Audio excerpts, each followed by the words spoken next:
magandang araw po mga ka-idol. Magandang araw, magandang gabi, magandang tanghali. So depende po sa ating time zone mga ka-idol kung saan po tayo ngayon naroroon mga ka-idol. Dito po sa aking inuupuan mga ka-idol, umaga pa dito. 5:53 in the morning mo mga ka-idol. Sa ibang-ibang lugar, iba-ibang tayong oras mga ka-idol. So kumusta po ang lahat mga ka-idol? Kumusta?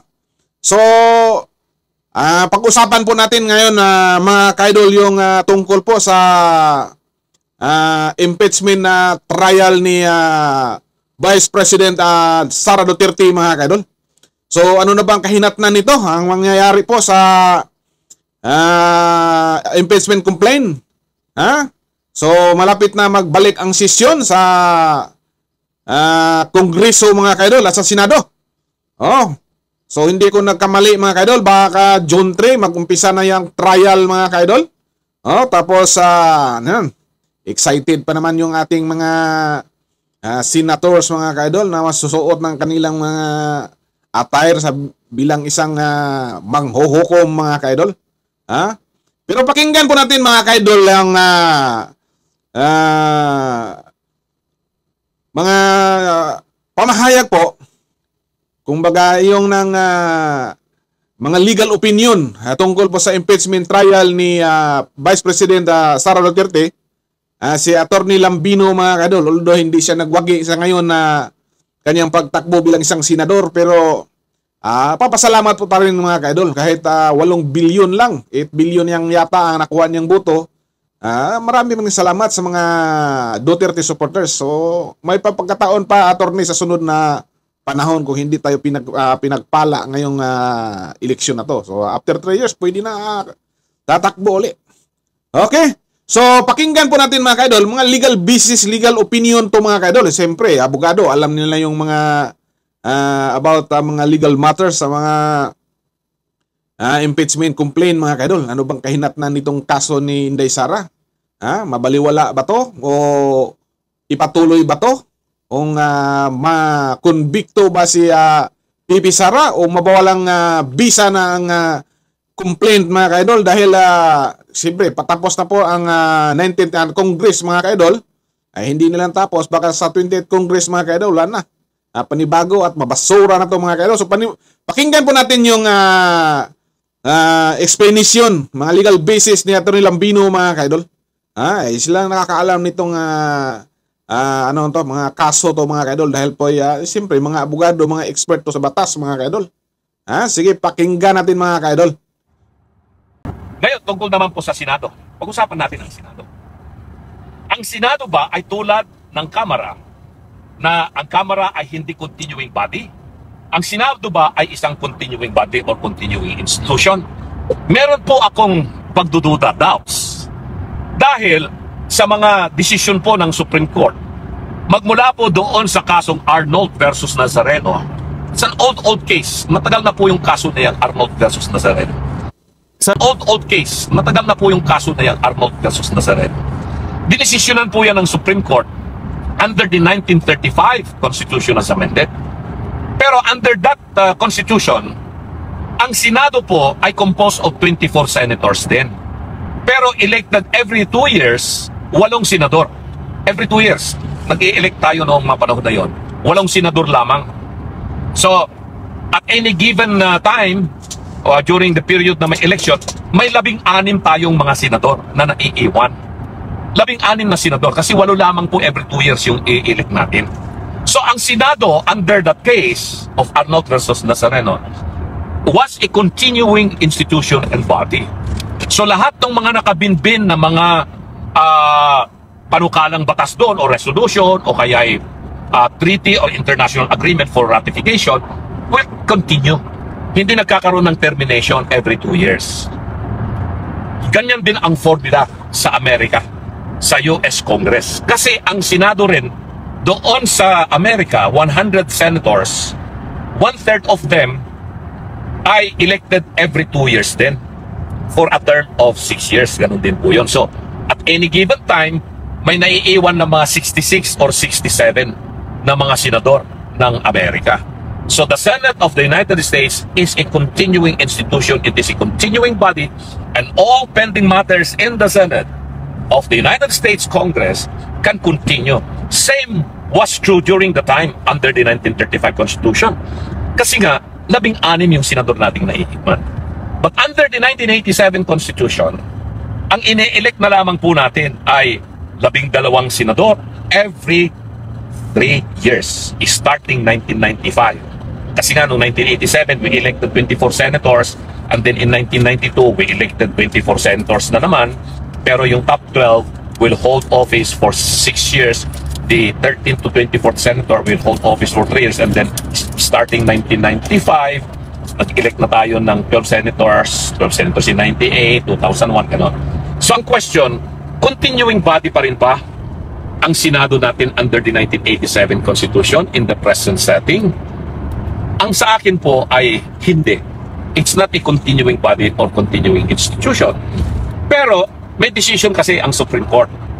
Mga decision po nila magmula po doon sa kaso ni Neri versus Senate of the Philippines, kaso ni Garciliano versus House of Representatives. Yung mga estudyante po ng political law constitutional law, tingnan nyo itong mga kaso nito. Neri versus Senate of the Philippines, Garciliano versus House of Representatives, tapos Romero II versus Estrada, ganyan. Tapos yung pinakalitis itong Alvin ito pinakalitis yung kaso na yan ng dinesisyonan po ng Supreme Court, yung Arvin Balag versus Senate of the Philippines, which was decided sometime in 2017. At diyan sinabi ng Supreme Court na the Senate is a continuing body at it's a continuing institution. Pero sabi ko nga, hindi ako kumporme doon sa decision na ito ng Supreme Court in a way kasi 12 senador lamang yung maiiwan eh. How can a 12 senators supposed to be composed of 24 senators po yan eh. So hindi magiging majority yung Senate unless pabawasan na isa, naging 23 na lamang. Well, at any rate, that is the decision now in our jurisdiction. So we have to respect that. We may disagree with it, but since that is the existing jurisprudence right now, then I have to respect it as a lawyer and as a taxpayer and as a citizen. Okay. Assuming so that it is still a continuing body or institution. Can it continue, however, the Senate to transact business of pending matters in the Senate? Like bills, itong mga panukalang batas, mga resolusyon, mga pending matters about the ratification of treaties or international agreements pursuant to the provision of the Constitution that the Senate of the Philippines is the only body that can ratify treaties or international agreements. Or can it continue to hear and decide cases of impeachments just like what is now pending in the Senate? Ang opinion ko po ay hindi.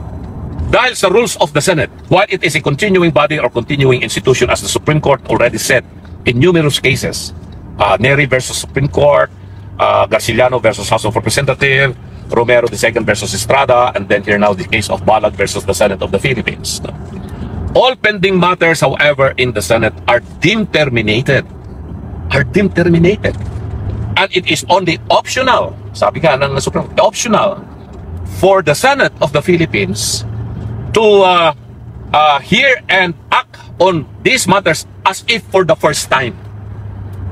It is as if for the first time it is filed.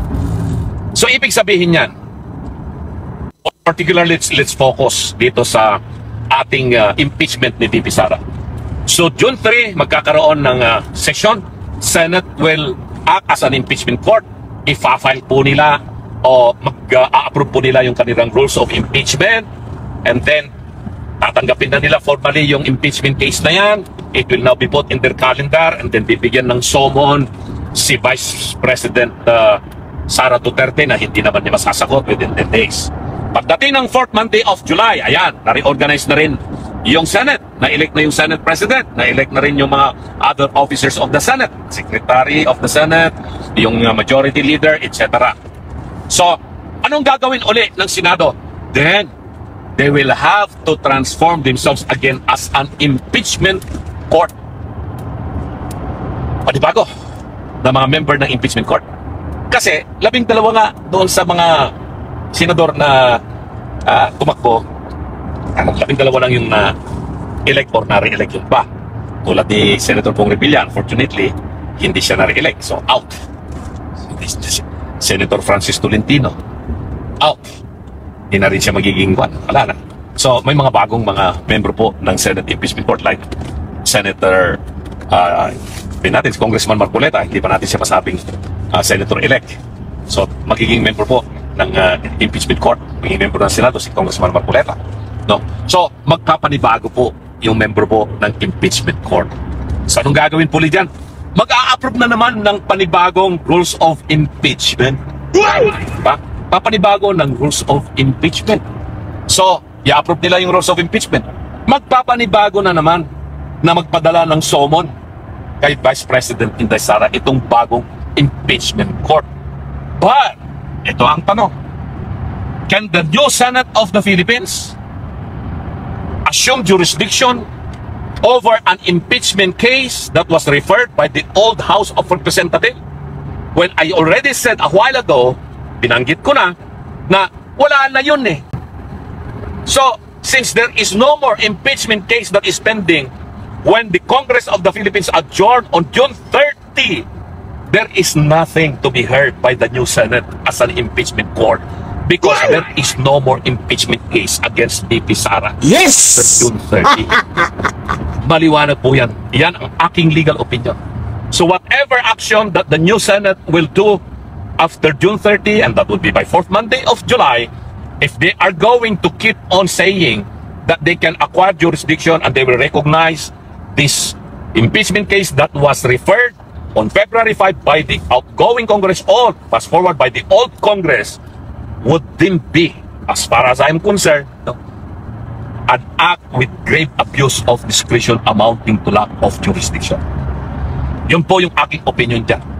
So, pwede tayong magsampa ng petition against the House of Representatives for trying to prosecute a non-existing impeachment case and against the Senate of the Philippines for trying to acquire jurisdiction and to hear a non-existing impeachment case.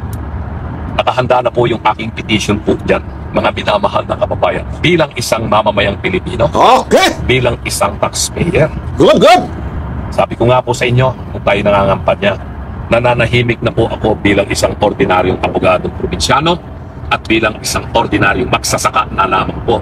Pero dahil po sa tiwalang ibinigay po sa akin ni Tatay Digong nung ako po ay kanyang nakumbinsing tumakbo sa pagkasenador, at nakita ko mas lumawak yung aking pananaw at nakita ko yung malalang problema sa politika dito sa ating bansa.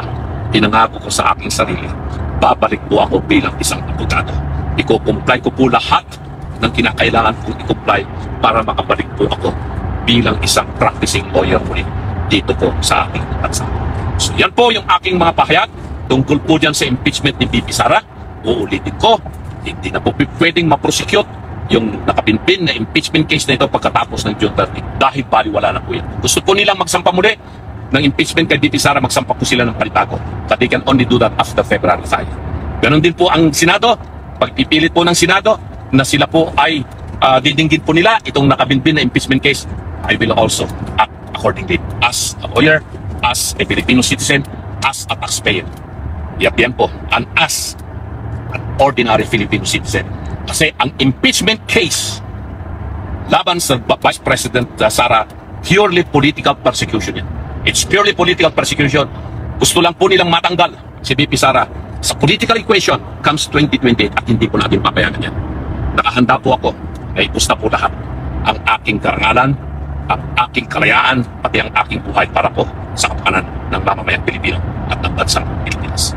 Mabuhay po tayo at umasa po kayo. Nandito lamang po isang ordinaryong probinsyanong abogado, isang masasaka, isang katulad po ninyong Pilipinong nagmamahal sa bayang Pilipinas. Mabuhay po tayo at magandang umaga po sa ating lahat. Okay mga ka-idol, so napakagandang pamahayag po ni Attorney Lambino mga ka-idol. So antabayanan po to natin mga ka-idol kung ano nung mangyari nito. So malinaw ang mga sinasabi po ni Attorney Lambino sa kanyang pamahayag mga ka-idol tungkol po sa impeachment trial batok kay Vice President Sara Duterte. So maraming salamat po sa inyong pagpanood, ha, mga kaidol. Okay, bye-bye. Thank you for watching.